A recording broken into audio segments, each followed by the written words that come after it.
कारागार में आ जाते हैं। यहाँ श्रीमद् भागवत में वर्णन है कि जब भगवान आए तो माता देवकी के और वसुदेव महाराज की सारी बेड़ियां खुल गई और जैसे ही योग माया आई और योग माया को लेकर के जैसे ही कारागार में पहुंचे पुनः बंधन में आ गए। तात्पर्य क्या है इसका? जब भगवान आए तो बेड़ियां खुली और जब माया आई तो बेड़ियां बंधी। देखिए, कथानक के माध्यम से ये समझाया गया है कि अगर आप संसार से मुक्त होना चाहते हो तो ज्ञान की शरण में जाना पड़ेगा।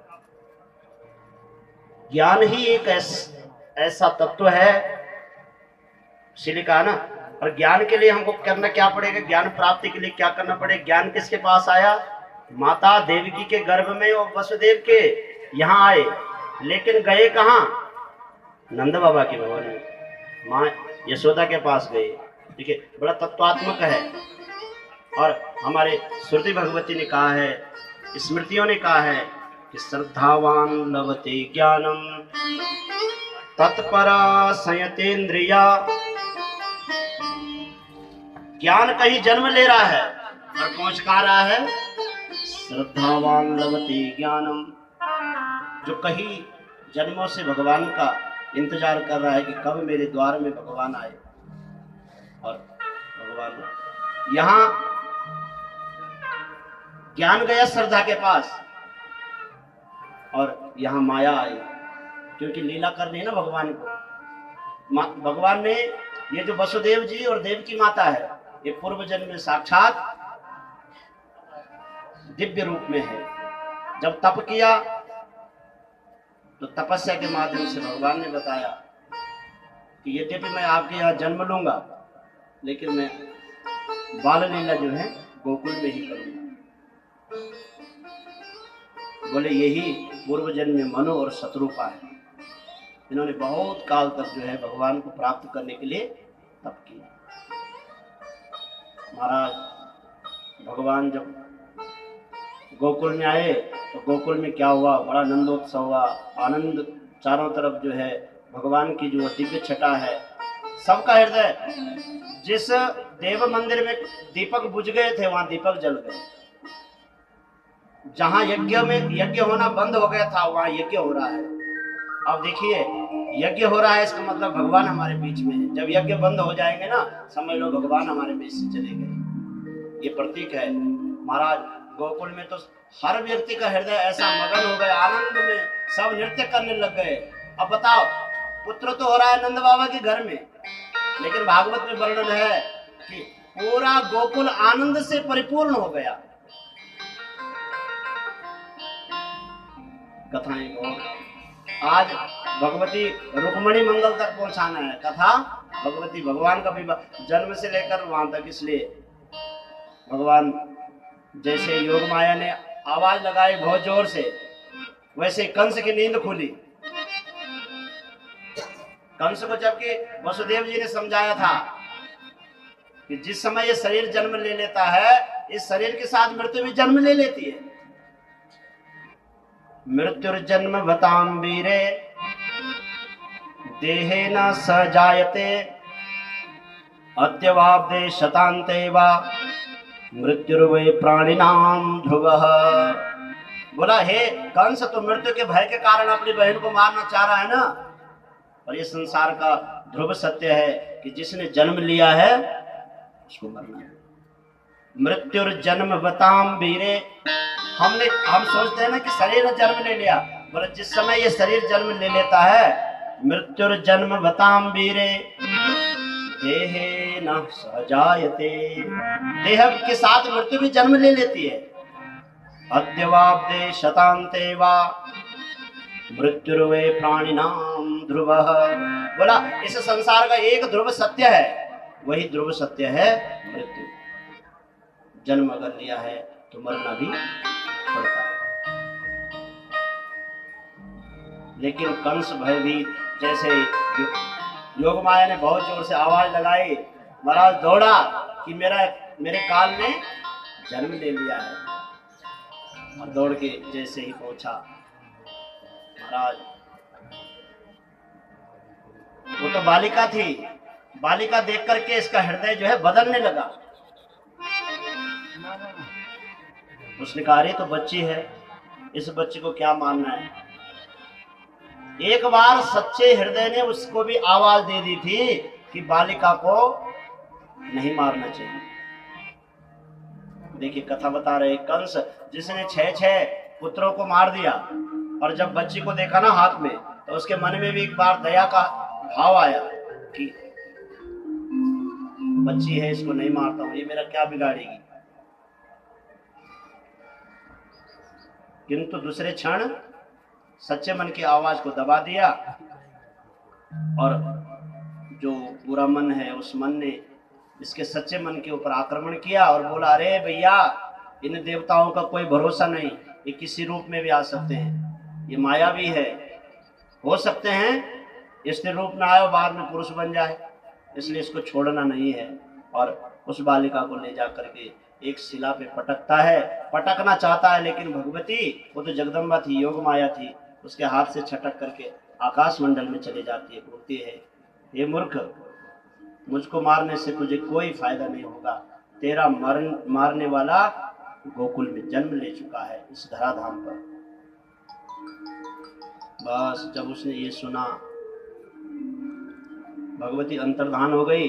यहाँ वर्णन है कि भगवान ने आदेश दिया आप जो है विंध्याचल पर निवास करो, विंध्यवासिनी बन करके पूजी जाओगी और आप भक्तों का जो है उद्धार करना। बोले विंध्यवासिनी मैया की जय। और माँ जगदम्बा विंध्या पर्वत पर विराजमान है आज भी। नंद गोप गृहे जाता यशोधा गर्भ संभवा, ततस्तो नाशयिष्यामि विंध्याचल निवासिनी। वह माँ भगवती जगदम्बा जो माँ नंद के यहाँ और माता यशोदा के गर्भ से जिसका अवतार हुआ था, वह साक्षात माँ विंध्यवासिनी आज भी विंध्य पर्वत पर निवास करते हैं। बहुत दिव्य धाम है विंध्य धाम, सिद्ध पीठों पे एक पीठ है और माँ विंध्यवासिनी उनका ऐसा स्वरूप है कि आप दर्शन करते ही रह जाओगे। इतना दिव्य स्वरूप है माँ विंध्यवासिनी का। विंध्य पर्वत पर आज भी बहुत बड़ा जो है धाम है माता विंध्यवासिनी। वहाँ माँ विंध्यवासिनी रूप में निवास करी।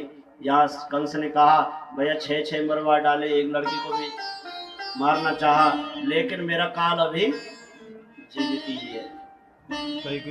उसी समय उसने सवेरे सारे अपने मंत्रिमंडल को बुलाया, चाणूर, दंतवक्त्र, अघासुर, बकासुर, जितने भी है वो सकटासुर, सबको बुलाया। बोला देखिए मैं तो सोच रहा था कि मैं इस संसार में अजय हूँ, मेरे को कोई नहीं मार सकता, लेकिन भैया वो जो महाकाली है ना जिसने अवतार लिया, वो तो बोल के गई है कि तेरा काल ने जन्म ले लिया, अब क्या होगा आप लोग बताओ। सबने कहा महाराज मैं जा रहा हूँ, मैं जाता हूँ युद्ध। भले युद्ध करने के लिए युद्ध करोगे पर पता नहीं हो कहाँ जन्म लिया, उसे भी तो पता ही नहीं है। अब उसी के बीच में बकासुर की बहन पूतना है। पूतना का बड़ा दिव्य वर्णन है इसमें। पूतना ने कहा कि ऐसा है, आज से 7 दिन के बीच में जितने भी बच्चे मरे होंगे मैं उनको दूध पिलाऊंगा, दूध में जहर पिलाऊंगा, सबको मार डालूंगा, तुम्हारा बहन की निवृत्ति हो जाएगी। सबने जो है प्रस्ताव पास कर दिया कि अच्छा प्रस्ताव है, इसमें न लड़ाई होगी न झगड़ा होगा और हमारा काम बन जाएगा। और पूतना चली है। कंसेना प्रहिता घोरा पूतना बाल घातिनी, शिशुंचकार निघ्नन्ति पुरग्राम ब्रजादिषु। देखिए जो व्यक्ति क्रूर होता है अपने स्वार्थ सिद्धि के लिए अन्यों का हृदय का विचार नहीं करता है। एक कंस को बचाने के लिए कितने घरों को जो है ये पुत्रों से शून्य करना चाह रही है। भगवान ने प्रेरणा की, हे पुतना दूसरी जगह मत जा, पहले पहले मेरे पास ही आ। हाँ, भगवान 5 दिवस के है, 5 दिवस भगवान नवजात शिशु है और सब लोग आकर के माता यशोदा को बधाई दे रहे हैं कि बधाई हो यशोदा, वृद्धावस्था में तुम्हें कितना सुंदर पुत्र मिला है। बोले कृष्णचंद्र भगवान की जय। तुम बहुत भाग्यवान हो, तुम्हें इतना दिव्य पुत्र की प्राप्ति हुई है। और जब ये सब कहा, उतने में वह पूतना ने सोचा कैसे जाऊं, यहाँ तो बहुत औरतें बैठी है और औरतों के बीच में जाना है तो सुंदर स्वरूप बनाना पड़ेगा, क्योंकि शास्त्रों में वर्णन है कि माताएं सजने के लिए अनेक प्रकार के स्वरूपों को बनाते हैं। पहले तो सुंदर स्वरूप बनाते थे, अब तक सब न बोले अंदर लंबे लंबे नाखून, बाल अनर फैलाया, जैसे कि अब बाजार के बीच में चलते हैं कि अकेले में ही चल रहे। यानी पोतना तो थोड़ा सुंदर बनाए थे, उसने सोचा बड़ा विचित्र बोले कृष्णचंद्र भगवान की जय हो। पोतना ने सोचा कि अगर मैं सही रूप बनाऊं तो तब शांत हो। अच्छा, उसने तो सुंदर स्वरूप बनाया कि सब उसको देखते रह गए और पोतना धीरे धीरे धीरे धीरे धीरे धीरे प्रवेश कर गए अंदर। कोई बोला अरे साड़ी तो बड़ी मस्त पहन रखी इसने, कोई बोला अरे भैया इसने जो जूड़ा बना रखा है ना कितना सुंदर है। कोई उसकी साड़ी देख रहे, कोई उसका जूड़ा देख रहे, पर ये नहीं देख रहे कि नई नई है, अपरिचित है, ये घुसका रही। एक कहीं हमने बहुत अच्छी भाव पढ़ा था कि सप्ताह महाबल कति दिन होता, 7 दिन होता ना। और अगर हम माताओं से पूछा जाए कि आपके पास साड़ियां कितनी है,